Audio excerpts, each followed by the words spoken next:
एक छोटे से गांव में रामू नाम का एक व्यक्ति रहता था। वो भगवान कृष्ण का बहुत ही बड़ा भक्त था। अपनी लड़की पूनम और लड़के विजय के साथ रहता था। वो बहुत गरीब था। उसने और उसके बेटे ने मिलकर उसकी लड़की की शादी के लिए धन इकट्ठा कर लिया था। उसकी बेटी की शादी तय हो जाती है। जब वो बात गांव के जमींदार को पता चलती है तो जमींदार सोचता है, अच्छा, तो रामू की बेटी की शादी तय हो गई है। रामू बहुत ही स्वाभिमान आदमी है। सारे गांव ने मुझसे कर्ज ले रखा है, लेकिन एक रामू ही ऐसा आदमी है जो आज तक मेरे सामने पैसे मांगने नहीं आया। उसे इस बात का बहुत घमंड है। मैं भी देखता हूँ यह शादी कैसे होती है। अभी रंगा बिल्ला को बुलाता हूँ। असल में रंगा और बिल्ला जो दो पुराने चोर थे और जमींदार के कर्ज में दबे हुए थे। ऐसा सोचकर वो रंगा और बिल्ला को बुलाकर कहता है, रंगा और बिल्ला, मेरी बात ध्यान से सुनो। बोलिए मालिक। जरा पता लगाओ, रामू ने अपनी बेटी की शादी के लिए जो जेवर बनवाए थे वे कहाँ रखे हैं। तुम दोनों जाकर उनको चुरा लो। कुछ भी करके मुझे वो जेवर चाहिए, नहीं तो तुम दोनों की खैर नहीं है। जी मालिक, अभी पता करते हैं। सुनो, तुम दोनों बिना काम किए वापस मत लौटना। मैं रामू को अपने पैरों में गिड़गिड़ाते हुए देखना चाहता हूँ। मालिक, आप फिक्र न करें, काम हो जाएगा। फिर रंगा और बिल्ला दोनों रात को रामू के घर में डकैती के लिए चले जाते हैं और मौका मिलते ही सारे जेवर और धन चुरा लेते हैं और जमींदार के यहाँ पहुँचते हैं और बोलते हैं, मालिक, यह लीजिए, आपका काम हमने कर दिया है। यही है वो सारा धन और सारे जेवर। अब मैं देखता हूँ रामू अपनी लड़की की शादी कैसे करता है और मेरे पास कैसे नहीं आता। अपने आप को बहुत बड़ा स्वाभिमान समझता है ना। अब उसे मेरे पास आना ही पड़ेगा।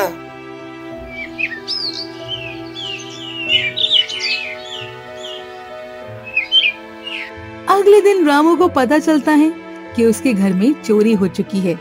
वो जोर जोर से चिल्ला चिल्ला कर गांव वालों के सामने बोलता है, हे मुरारी, मैंने तो तेरी इतनी भक्ति की और तूने मेरे साथ यह क्या किया।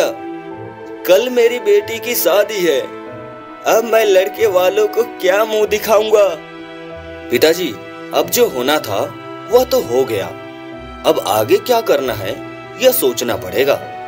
हम शादी तो तोड़ नहीं सकते। सारी तैयारियां हो चुकी है।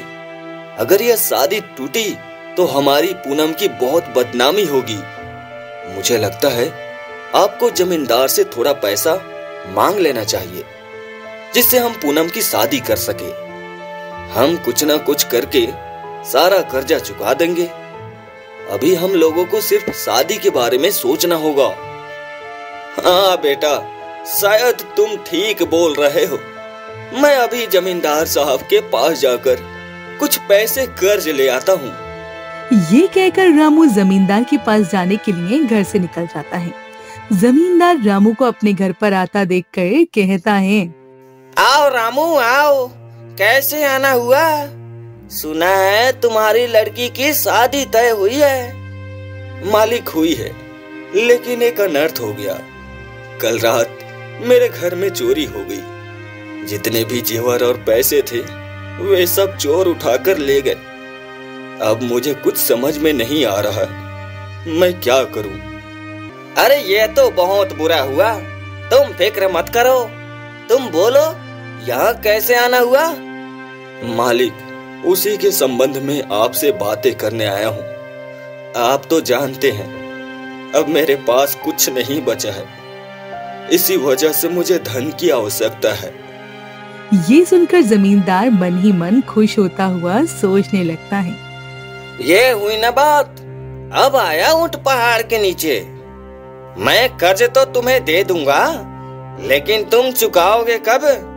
तुम्हारे पास तो गिरवी रखने के लिए कुछ भी नहीं है। मालिक, मैं और मेरा बेटा दोनों बहुत मेहनत करेंगे, बहुत काम करेंगे और आपकी पाई पाई चुका देंगे।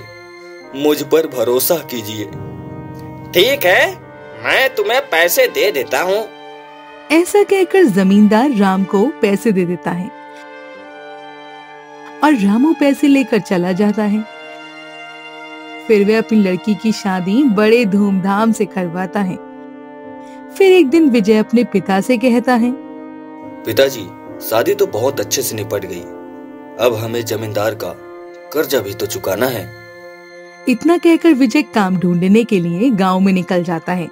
वो पूरे गांव में काम ढूंढता है, बहुत सारी जगह जाकर पूछता है, लेकिन उसे कहीं भी कोई काम करने को नहीं मिलता है। वो निराश होकर घर वापस आता है और अपने पिता से कहता है, पिताजी, मैंने गांव में बहुत काम ढूंढा, लेकिन मुझे कहीं कोई काम नहीं मिल रहा। मैं जमींदार के यहाँ भी गया था, लेकिन उन्होंने भी मुझे मना कर दिया। मुझे लगता है कि गांव में शायद ही कोई मुझे काम मिलेगा।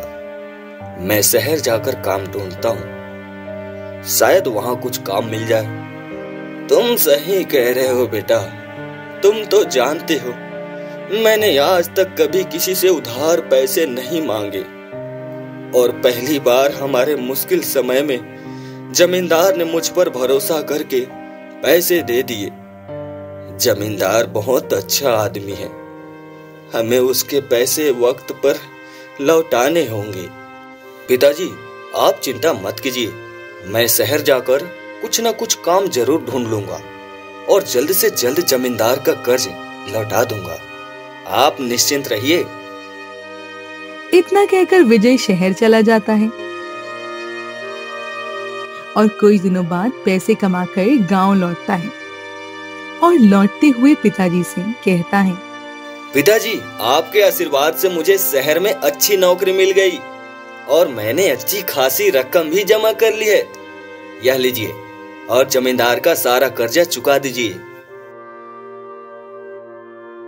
विजय बेटा, यह तुमने बहुत अच्छा काम किया है। मैं दिन रात यही सोचता रहता था कि जमींदार का पैसा वक्त पर लौटा पाऊंगा या नहीं। आज तुमने खुशखबरी देकर मुझे चिंता मुक्त कर दिया है। मैं अभी जाकर जमींदार का सारा पैसा लौटा कर आता हूँ। अच्छा पिताजी, आप जाइए और पैसे लौटा आइए। मुझे जरूरी काम से अब शहर के लिए जाना है। मैं निकलता हूँ। ये कहकर विजय वापस शहर लौट गया। रामू पैसे लेकर जमींदार के यहाँ जाने के लिए निकल जाता है। वो जमींदार के यहाँ पहुँचता है और बोलता है, राधे राधे जमींदार साहब। राधे राधे रामू, आओ, कैसे आना हुआ?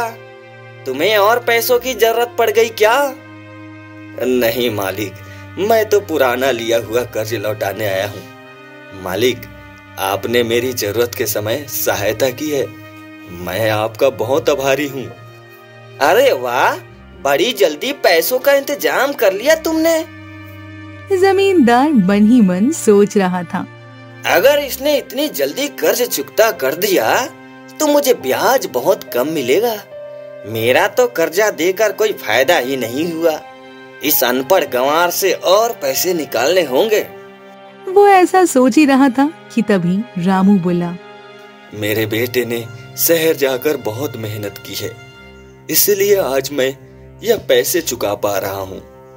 बिहारी जी की कृपा से विजय की शहर में नौकरी लग गई है। तो विजय शहर पैसा कमाने गया था। रामू, ये देखो, मैंने इस पर्ची के ऊपर अपने हस्ताक्षर करके उस पर लिख दिया है कि तुम्हारा कर्ज चुकता हो चुका है। तुम पढ़ लो। रामू हाथ जोड़कर जमींदार से कहता है, मालिक, मुझे तो पढ़ना लिखना नहीं आता, आपने बोल दिया, बस इतना ही काफी है। मुझे आप पर पूरा भरोसा है। तभी रामू के अनपढ़ होने का फायदा उठाते हुए जमींदार चालाकी से रामू को पानी लेने भेज देता है और रामू जैसे ही पानी लेने अंदर जाता है, जमींदार उस पर्ची को छुपा कर रख देता है और रामू को दोबारा कर्जा दिया है ऐसा लिखकर रामू को दूसरी पर्ची दे देता है। रामू वो पर्ची लेकर वहाँ से चला जाता है। वहाँ से जाते समय रामू सोच रहा था, अच्छा हुआ अब कोई कर्जा नहीं रहा, सब मेरे बिहारी जी की कृपा है। बेटी की शादी हो चुकी है, बेटा भी कमाने लगा है, अब सब ठीक हो गया है। अब मैं निश्चिंत होकर भगवान की भक्ति में लग सकता हूँ। जय हो बांके बिहारी की। ऐसे ही कुछ दिन बीत जाते हैं, सब ठीक चल रहा होता है। तभी अचानक एक दिन जमींदार के कुछ लोग रामू के घर आते हैं और कहते हैं, रामू, ओ रामू, जल्दी से बाहर आ। रामू घर से बाहर आकर कहता है, बोलो भाई, क्या बात है, क्यों चिल्ला रहे हो?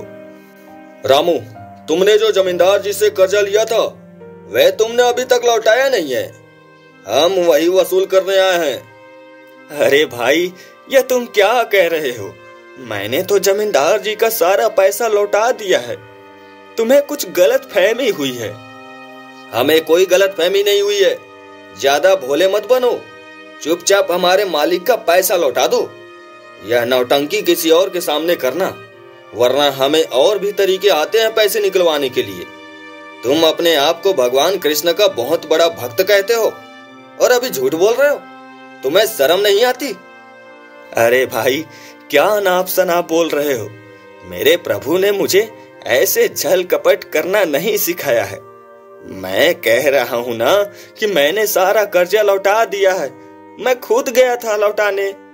तुम जाकर जमींदार साहब जी से पूछ लो। हमें हमारे मालिक ने ही तो यहाँ भेजा है। हमारे मालिक पागल हैं क्या, जो बिना किसी वजह के हमें तुम्हें पैसे लेने भेजेंगे? तुम नौटंकी करना बंद करो और चुपचाप पैसे निकालो, वरना तुम्हारा अंजाम बुरा होगा। तुमको हम सिर्फ 2 दिन की मोहलत देते हैं। 2 दिन के अंदर कुछ भी करके जमींदार के पैसे लौटा दो, वरना अंजाम तुम सोच भी नहीं सकते। जमींदार के आदमी रामू को डरा धमकाकर वहां से चले जाते हैं। रामू बहुत परेशान हो जाता है। उसे कुछ समझ नहीं आ रहा होता। वो दौड़ा दौड़ा जमींदार के घर पहुंचता है और कहता है, जमींदार जी, ये क्या हो रहा है? आपके लोग मेरे घर पैसा मांगने क्यों आए थे? मैंने तो अपने हाथों से आपको सारा पैसा लौटा दिया था ना, फिर यह क्या हो रहा है? रामू, यह तुम क्या कह रहे हो? पिछली बार तुम पैसा लौटाने नहीं बल्कि मैंने तुम्हें और पैसा दिया था। अब बहुत दिन हो चुके हैं, मुझे मेरा सारा पैसा वापस चाहिए। इसलिए मैंने उन दोनों को तुम्हारे यहाँ पैसे मांगने भेजा था, पर तुम तो सीधा मुकर रहे हो कि तुम पैसा लौटा चुके हो। तो तुम तो बहुत ईमानदारी की बातें करते थे ना? क्या यही है तुम्हारी ईमानदारी? तुमको मैंने बिना कुछ गिरवी रखे पैसे दे दिए। यह मेरी गलती हो गई ना? मुझे तुम्हें पैसा देना ही नहीं चाहिए था। जमींदार, तुम इतने झूठे और मक्कार इंसान निकलोगे, यह मैंने कभी सोचा नहीं था। मैं तो तुम्हें बहुत अच्छा इंसान समझता था। मैं अपने बेटे को भी उस दिन बोल रहा था कि जमींदार बहुत अच्छा आदमी है, उसने बुरे समय में हमारी मदद की है। पर अब मुझे समझ में आ गया कि बिना कुछ गिरवी रखे तुमने मुझे पैसे क्यों दिए थे। तुमने मेरी मजबूरी का फायदा उठाया है। भगवान तुम्हें कभी माफ नहीं करेगा। याद रखना, उसके घर में देर है, अंधेर नहीं। वह इंसाफ जरूर करेगा। तुम्हारे कर्मों का फल तुम्हें जरूर मिलेगा। ये सुनकर जमींदार कड़क आवाज में बोला, यह भाषण किसी और के सामने देना। मुझे मेरे पैसे चाहिए। तुम्हें सिर्फ मैं 2 दिन की मोहलत देता हूँ। अगर 2 दिन में तुम पैसे नहीं लौटा पाए तो उसका अंजाम बहुत बुरा होगा। तुम जानते नहीं मेरे आदमी को। मेरे एक इशारे पर तुम्हारा और तुम्हारे बेटे का क्या हाल करेंगे। अब निकलो यहाँ से। रामू वहाँ से निराश होकर वापस आ जाता है और काफी परेशान हो जाता है। फिर रामू न्याय पाने के लिए गांव के सरपंच के पास जाने का निर्णय करता है।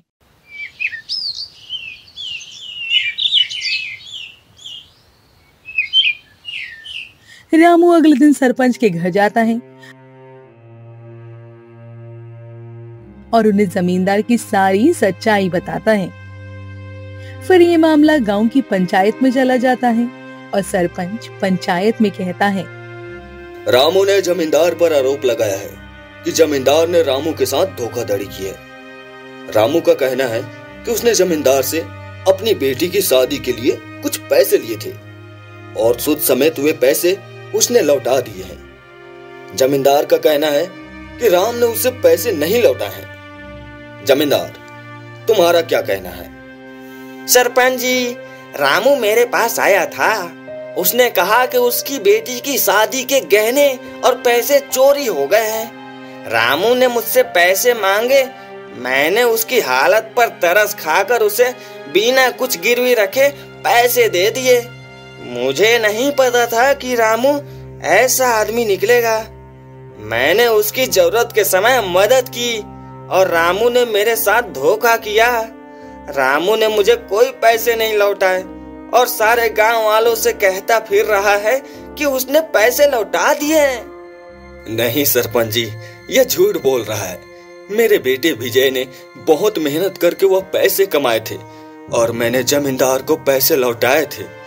विजय को गांव में कहीं काम नहीं मिला, लेकिन जमींदार के पैसे लौटाने की वजह से वह शहर गया और उसने शहर जाकर बहुत मेहनत करके वे पैसे कमाए।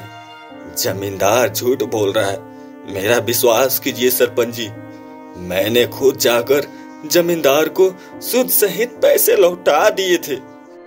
रामू की बात सुनकर सरपंच ने कहा, रामू, क्या तुम्हारे पास कोई सबूत है कि तुमने जमींदार के पैसे लौटाए थे? ये कहते हुए रामू वो पर्ची सरपंच को दिखाता है जो जमींदार ने उसे दी थी। सरपंच वो पर्ची देखता है और रामू से कहता है, रामू, तुम जानते भी हो इस पर्ची में क्या लिखा है? जैसा कि तुमने कहा, इस पर्ची पर वैसा कुछ भी नहीं लिखा है। इस पर तो यह लिखा गया है कि तुमने जमींदार से और भी कर्जा लिया है। ये सुनकर रामू हैरान होते हुए कहने लगा, नहीं सरपंच जी, यह सरासर झूठ है। जमींदार ने मुझसे कहा था कि उसने इस पर मेरा कर्जा चुकता हो गया है, ऐसा लिखा है और अपने हस्ताक्षर भी कर दिए हैं। अब मैं ठहरा अनपढ़ गवार, पढ़ नहीं पाया। मैंने जमींदार पर भरोसा करके ये पर्ची रख ली थी। मुझे नहीं पता था कि जमींदार मेरे अनपढ़ होने का फायदा उठा रहा है। अब आप ही फैसला कीजिए सरपंच जी, सबूत आपके सामने है। रामू सरासर झूठ बोल रहा है। इसने मुझे कोई पैसे नहीं लौटाए, बल्कि इसने मुझसे और भी पैसे उधार लिए थे। अब आप ही न्याय कीजिए। सारे सबूत तो यही कह रहे हैं कि जमींदार सच बोल रहा है। फिर भी रामू, हम तुम्हें एक मौका जरूर देंगे। रामू, कल तुम्हें अपनी बेगुनाही का सबूत देना होगा। आज की सभा यहीं समाप्त होती है। रामू बहुत परेशान हो जाता है और सीधे अपने घर जाकर भगवान के सामने कहता है, मेरे बांके बिहारी, मेरी सहायता कीजिए। प्रभु, मैं बुरी तरह से फंस गया हूँ। मैंने जमींदार को सारा कर्जा लौटा दिया था, फिर भी जमींदार मुकर गया। आपके सिवाय मेरा कोई नहीं है। आप तो जगत के पालनहार हो, आप तो अंतर्यामी हो। आपको सब कुछ पता है। आपसे क्या छुपा है? जब मैंने जमींदार के पैसे लौटाए, आप वहां मौजूद थे। भले किसी ने देखा हो या ना देखा हो, लेकिन आपने तो सब कुछ देखा है ना कि मैंने जमींदार का सारा पैसा लौटा दिया था। मेरी लाज रखिए प्रभु, वरना मुझे सबके सामने अपराधी घोषित कर दिया जाएगा। मैंने इतने सालों से आपकी भक्ति की है, कभी कुछ नहीं मांगा, आज मांगता हूँ। आपको अपने भक्त की लाज रखनी ही पड़ेगी। उस जमींदार ने ऐसा षड्यंत्र रचा कि उस षड्यंत्र को पार करना मेरे बस की बात नहीं है। मेरे पास आपके अलावा कोई सबूत नहीं है। आप ही मेरे गवाह हो और आप ही मेरे सबूत हो। अभी रामू ये सब सोच ही रहा था कि तभी उसके दरवाजे पर दस्तक हुई। रामू ने दरवाजा खोला तो उसके सामने एक नौजवान खड़ा था। भाई, कौन हो तुम और तुम्हें किससे मिलना है? मुझे आपके बेटे विजय ने भेजा है, जो शहर में नौकरी कर रहा है। बात यह है कि मैं पास के ही गांव प्रीतमपुर में रहता हूँ। मैं और विजय दोनों एक साथ शहर में नौकरी करते हैं। विजय के पास कुछ पैसे इकट्ठे हो गए थे। वह पैसे उसने मेरे पास आपके लिए भिजवाए हैं, क्योंकि मैं आपके गांव प्रीतमपुर आ रहा था, तो उसने मुझे पैसे थमा दिए आपको देने के लिए।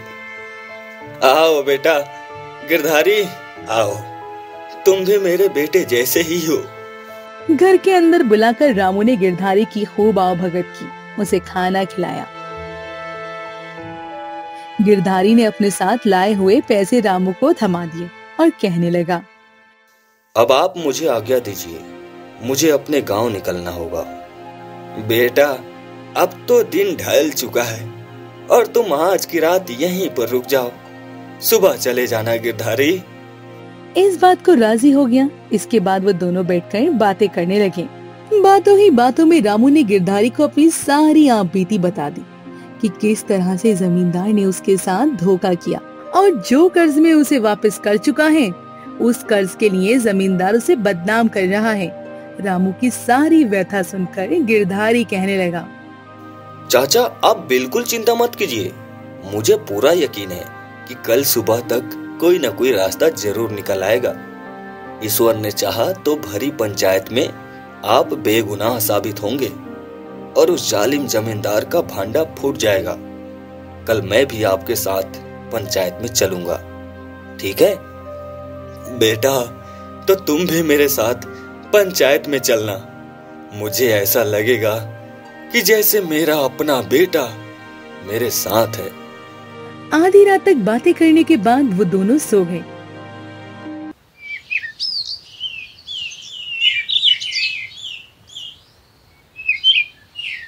अगली सुबह जब पंचायत शुरू हुई तो सभी पंच, जमींदार, रामू, गिरधारी और गांव के कई लोग वहां मौजूद थे। पंचायत की कार्यवाही शुरू हुई। जमींदार सोचता है, आज तो मजा आने वाला है। आज भरी सभा में रामू की इज्जत की धज्जियां उड़ जाएंगी। अपने आप को बहुत स्वाभिमानी समझता था, आज उसका स्वाभिमान चूर चूर हो जाएगा। आज के बाद वह किसी को मुंह दिखाने लायक नहीं रहेगा। सभी के इकट्ठे होने के बाद सरपंच ने कहा, बोलो रामू, जमींदार के खिलाफ आज तुम क्या सबूत लेकर आए हो? रामू आंखों में आंसू लिए इधर उधर देखता रहता है। जमींदार रामू को देखते हुए बोला, सरपंच जी, आप भी क्या इस रामू की बातों पर भरोसा कर रहे हो? जब रामू मेरे पास आया था तो इसने पैसे दोबारा से उधार लिए थे। आप अपना समय व्यर्थ ना करके फैसला सुना दीजिए। बहुत देर हो चुकी है, हम और प्रतीक्षा नहीं कर सकते। हमने फैसला कर लिया है, जमींदार सच बोल रहा है। इससे आगे सरपंच जी कुछ कहते, उतने में ही एक आवाज आती है, रुकिए सरपंच जी, मैं इस जमींदार की सारी सच्चाई को जानता हूँ।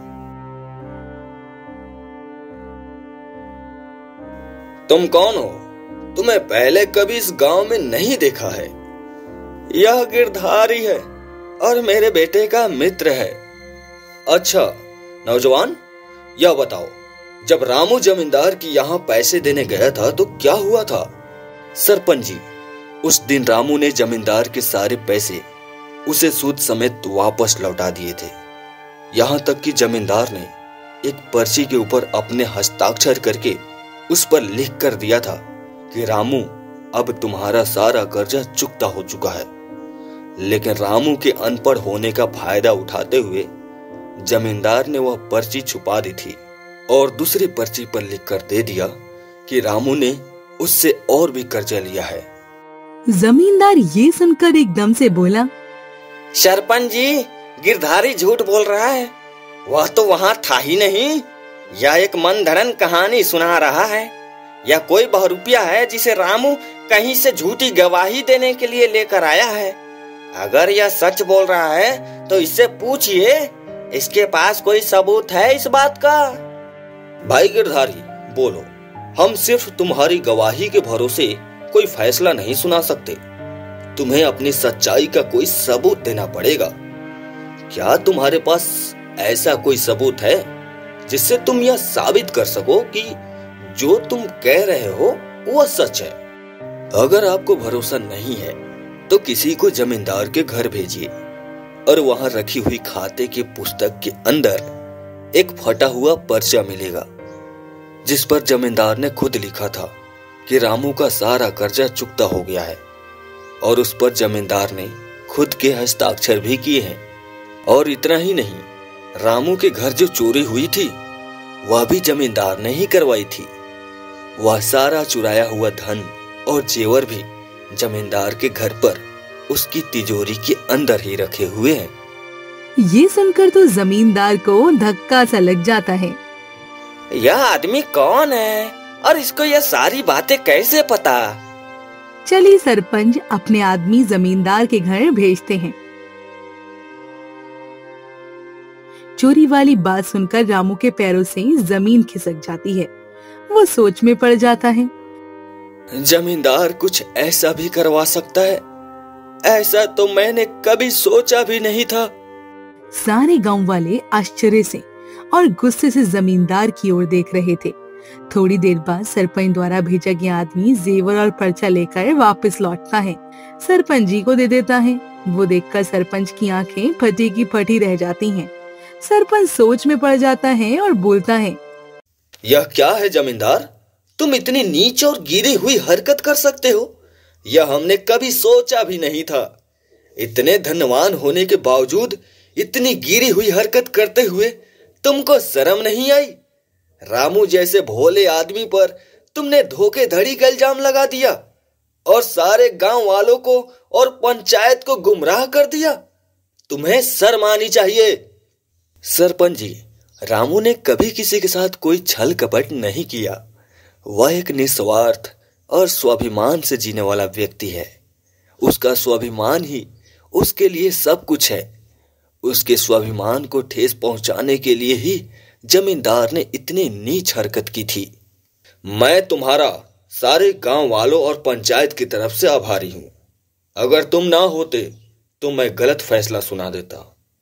तुम्हारी वजह से ही आज सच्चाई की जीत हुई है और मैं सारे गांव वालों के सामने यह फैसला सुनाता हूं कि जमींदार को मुआवजे के तौर पर रामू की चोरी की हुई रकम की दुगनी रकम देनी पड़ेगी, क्योंकि अगर रामू के घर चोरी नहीं होती तो उसे कर्ज उठाने की जरूरत न पड़ती और उसे इन परेशानियों का सामना भी नहीं करना पड़ता।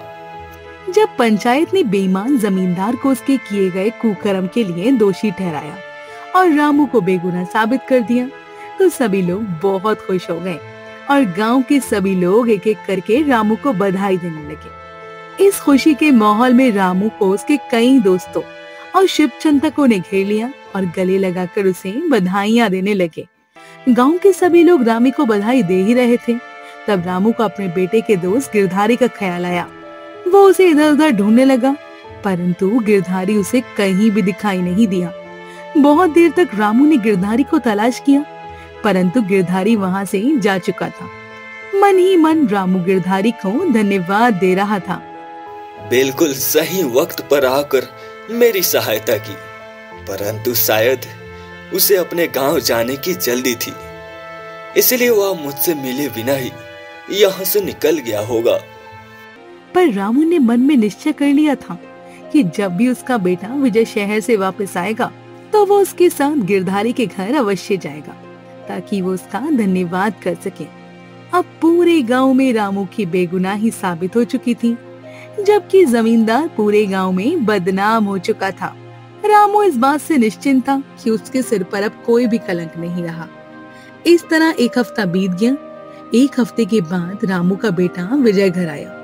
जैसे ही वो घर पहुंचा, कहने लगा, बेटा, तुमने आने में थोड़ी देर की, परंतु तुम्हारे मित्र गिरधारी ने सही समय पर आकर पूरे गांव में मेरी इज्जत बचा ली। पिताजी, यह गिरधारी कौन है? मेरा कोई गिरधारी नाम का मित्र नहीं है। अरे वही गिरधारी जो शहर में तुम्हारे साथ नौकरी करता है और तुम्हारे द्वारा भेजे गए पैसे देने के लिए पिछले हफ्ते ही हमारे घर पर आया था। नहीं पिताजी, मैं किसी गिरधारी को नहीं जानता। और ना ही इस नाम का कोई आदमी शहर में मेरे साथ काम करता है, ना ही मैंने उसे यहाँ पर कोई पैसे देकर भेजा था। ये सुनकर जैसे रामू की आंखें आश्चर्य से फटी की फटी रह गईं। वो कहने लगा, बेटा क्या तुम गिरधारी को नहीं जानते? इसके बाद रामू ने सारी बात अपने बेटे को विस्तार से बताई। बेटा, जमींदार ने मेरे साथ धोखा किया और फिर किस तरह से पंचायत का सहारा लेकर वह उसे सजा दिलवाना चाहता था, परंतु गिरधारी नाम के एक नौजवान ने, जो अपने आप को तुम्हारा मित्र बता रहा था, उसने भरी पंचायत में मेरे पक्ष में गवाही दी और जमींदार की सारी पोल पट्टी खोल कर रख दी। परंतु अब तुम कह रहे हो कि तुम किसी गिरधारी नाम के आदमी को नहीं जानते हो। वह तो मुझे यही बता कर गया था कि उसका घर पास के ही गांव प्रीतमपुर में है। अगर ऐसी बात है पिताजी, तो चलिए हम इसी वक्त प्रीतमपुर चलते हैं और वहां जाकर पता करेंगे कि गिरधारी नाम का आदमी वहां पर कौन है। दोनों पिता और पुत्र उसी समय नजदीक के ही गांव प्रीतमपुर में जा पहुंचे। वहां जाकर उन्होंने गांव वालों से गिरधारी नाम के एक नौजवान के बारे में पूछताछ की तो पता चला कि पूरे गांव में गिरधारी नाम का कोई आदमी नहीं रहता। अब तो पिता और पुत्र दोनों के आश्चर्य की सीमा न रही कि आखिर वो नौजवान कौन था, और उस समय आकर रामू की सहायता करके चला गया।